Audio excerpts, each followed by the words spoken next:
Now, I'm going to invite Veronica Dixon. I'm going to invite Matrix Kildor up here to discuss funding opportunities for these organizations at the state and local level. So, please have you. Unfortunately, the Keem Foundation is not going to be able to join us today, so it's going to be a nice little, very casual, intimate conversation with the three of us. Um, Everybody here already knows who I am and what I do, so I don't need an introduction. But with the two of you, please give a short introduction of yourself and the organization you represent and why you would be here with us today. So I'm Veronica Dixon. I'm the senior grant manager at the FMH Foundation. We're in Midland. And so our founder, Florence Marie Hall, was born in Bixbury, and her dad was a doctor, and her mom was a lover of the arts. And so later on in life, she moved to Midland and established this foundation as part of her legacy. And to honor her parents, her two big focus giving areas are health and visual and performing arts. So that is why I'm here, because I would love to meet some new folks, and I see some familiar faces, but we welcome any new people that we can. More art is always better. So Yeah, so I'm Matrix Skillcore. I'm a program administrator at Texas Commission on the Arts, and we are the state agency that gives art funding across the state of Texas. In the last biennium, it was about $15 million across the state of Texas, but this last session, we got an increase of $7.9 billion dollars, which was pretty impressive. And I'm very excited. Those checks are going to get larger, hopefully. No, definitely you do well as the process. Our mission is to invest in a creative Texas, so we understand the economic impact that the arts had across the state of Texas. It's about $7 million across the state of Texas that we try to support and keep that going. And I specifically work with theaters, dance, and across the mediums with arts education. Uh, but I kind of touch all. We'd all serve different grants as well at all parts of the state. So yeah, and excited about, our multiple programs that we already are supporting in the area and hopefully soon to have some more. That's right. Thank you both for being here today. You know, we are having, as I've mentioned a couple of times, so uncertainty at the federal level. And I was wondering, first of all, let's get that elephant out of the room. How have you seen that affect your applications and how your organizations have maybe discussed addressing that from your organization's point of view? yeah, so we have had some preliminary conversations with organizations that we know receive considerable amount of their funding from the federal government. It wasn't until recently that it was official. So, but we have been having those conversations not only with grantees but with our board to kind of preface them for what could be coming down the pipeline. So, our board is definitely open to considering additional funding for agencies that have taken a big hit. In those areas. And so, and we do welcome general operating requests as well as projects. So yeah, we're trying to reach out, be as helpful as we can. Yeah, I think from our standpoint, we are doing what we can do with this increase in funding. Is going to help us. Most of that money is going to go into operational funding, was to fund the things that aren't necessarily exciting, the toilet paper. Everybody wants to fund something really exciting, and we're okay with running, putting gas in the car, and keeping it going. And so I think that's where we're going, and really trying to measure the impact. I think that is also trying to find who has lost the funding and really report that so that we can understand the impact on our state. I just want to mention again that you just said how big was your increase? TCA point $7.9 million. And who was it that was at the Capitol? Who would to advocate for that? Was that Was that Texans for the Arts? That was Texans for the Arts. So again, please uh make sure if you are not a member of Texans for the Arts, let's get your membership today. It is such a great investment. And weren't you co-chair of Arts Advocacy that you? I was going to share Arts Advocacy Day this year. P.S. I was. I was asked to chair the hotel occupancy tax task force for Texans for the Arts. So you have a voice. Irving Mason is a voice in Austin, uh, specifically for HOT. So I think that's a big, more than anything, it's a big feather in the cap of our entire industry. Uh, I wanted to ask too, when you're reviewing applications, what specifically are the things that stand out to you? They're like, oh, we want to fund that, or that is something that is appealing and aligns with our mission, as it already pointed out. What are the things that really that you look for in an application? Well, so like I mentioned, we do support general operating requests as well as project requests. And sometimes it's harder to shine when you're writing a general operating request. So we like to see big, fun new projects.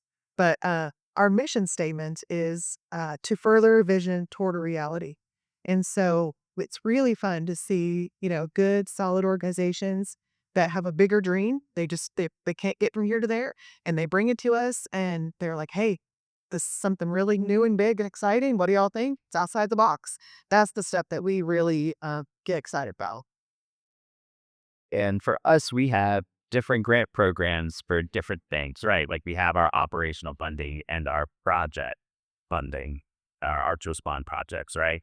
But sometimes we see people who are like, well, I missed the deadline on our Arts Create for operational. So I'm going to try to sneak it in this project grant. And really, that works against folks because then those projects aren't eligible for the grant program. So, really clearly stating what you want the money for, what you're going to do with it, measuring the success, like how are you going to measure success and the impact, and how are you going to make sure that it has a high artistic quality, right? And answering the question the grant application, not the question that you want to answer, but the question that we're asking is really important. I'm going to open the floor up for questions too. You guys are really quiet today, and this is not normally what happens at these kind of writing workshops. We get a lot of questions, but you've got some heavy hitters up here uh, who can help not only match the cultural tourism grant, but help your organization uh, from a capacity standpoint as well. So, while we've got these people here, please, no questions is off the table. Uh, think of things that your organization is facing that you're facing as an individual that TCA can help with, that FMH can help with. Um, what is the timeline for applications for your organizations? If I had a great idea today, how would I go about applying? Yeah, good question. So for FMH, we are by invitation only, but anyone can go out and submit a letter of inquiry on our website, fmhfoundation.org. Uh, and we fund quarterly. So it's roughly from the time you submit an inquiry, we take it to our board, they invite you to apply. Um, the next quarter, you could receive that funding. So it's roughly 6 months generally for us. But that's just ongoing quarterly throughout and every year. Yeah, that really for us it depends on what grant program, right? We have some grants that are for the whole biennium, so you'll get that same amount of funding for operational and Arts Create for 2 years. Then we have two deadlines for our ARCs Respond project, which are based on priority areas that the ledge uses that we fit in. So it's really clear about we are aligning with the ledge's priorities. And then we also have we have a quarterly non-competitive grant that is connected to our Texas touring artist roster, who will pay up to 50% of an artist fee to come do a master class, a performance, uh, teach a class, anything like that. But I would really recommend you go on our website, arts.texas.gov, and we have our whole grants calendar on there with deadlines, reporting deadlines, and also look at the guidelines that really spell out what is the intent of the grant project, what's the deadline, what are the priority areas, and where are the eligibilities. Oh, I will also say that has did anybody come to see Dallas Black Dance Theater here when they were here for Juneteenth? That was thanks to a performance support grant from TCA that funded their visit here, and they funded almost 50% of that. And we could not do it. We could not bring them here without TCA support. So thank you for that. Thanks. All right, go and see them next week. All right. Yes. Yes, ma'am. Oh, you do have a great list of touring artists. How often do you fund a Texas artist who's just as good but not on your list? so we don't fund the individual artists directly in any of our grant programs. So the one way that we do support individual artists is for that Texas touring roster. And then we give grants to organizations that pay the individual artists. So really, as an individual artist, you want to get on that touring roster, and that inclusion process is coming up in this next year because it's based on the buy-in. So you'll be on the roster for 2 years. And it's not just performance. We have visual artists, we have mosaic artists, muralists. We have over 165 different artists from all parts of the state. All that. Correct me if I'm wrong, but if you're not booking a tour roster artist, but if you do an arts or stopped project that maybe would be economic development, but there's artistic salary in that you could hire your own artist that's not part of the term roster through that program, but you would not get performance support grant money. Yes, that is correct. And it would be to be eligible for the Arts Respond project, you need to be the Texas Arts nonprofit. This performance support is more broadly so a library, a school, and the Arts Respond project is also competitive, while performance support is not competitive. If you apply for an event that is eligible, you will receive some funding, and depending on the amount that it is the fee for the artist. All right.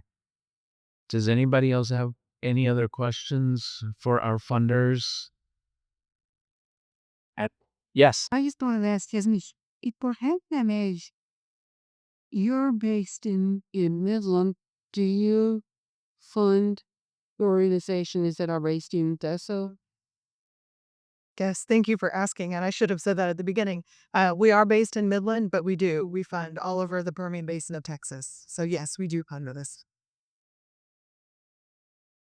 All right, going. That's it. Well, yeah. I want to thank the Representative Landgraf. He was instrumental in this funding increase. So I didn't want to come down here and not say that. But I also would recommend to anyone, if you have an idea of a project or something that you want to be funded, please give us a call. Email us, set up a meeting. I love spreadsheets. I love reports. But my favorite part of my job is talking to people who are having an impact on their community and providing arts and culture in their community. So call us and let's see if we can make it work within our grant program. Like, I think that's also, we're in Austin, but my phone is always on. And I would love to come out and visit more often. Uh, but let's find a way to support the work that you all are doing out here. What exactly brings you out here? It wasn't just this workshop, was it? Well, no. No. Yes, because aren't you very familiar with West Texas? Yes. So my dad is from Kermit. So I used to spend summers in Kermit, and we'd come to Odessa and Midland because that was a big town that I could watch a movie at and do something other than riding my bike in Kermit. I'm sorry, does that mean you were a cultural tourist? I what? Cultural tourist from Kermit, Texas, right there. All right, yeah. I want to thank you both for taking some time out to come to our workshop, chart your wisdom. Please feel free to reach out to them. I encourage you to reach out to them and discuss your projects and see what funding opportunities might be there. So with that, we're going to take about a 5 minute break before we do the next panel because we've all been sitting for a very long time. So let's give them a round of applause and we'll be back here for in 5 minutes and we'll do the marketing panel. Fine. Good.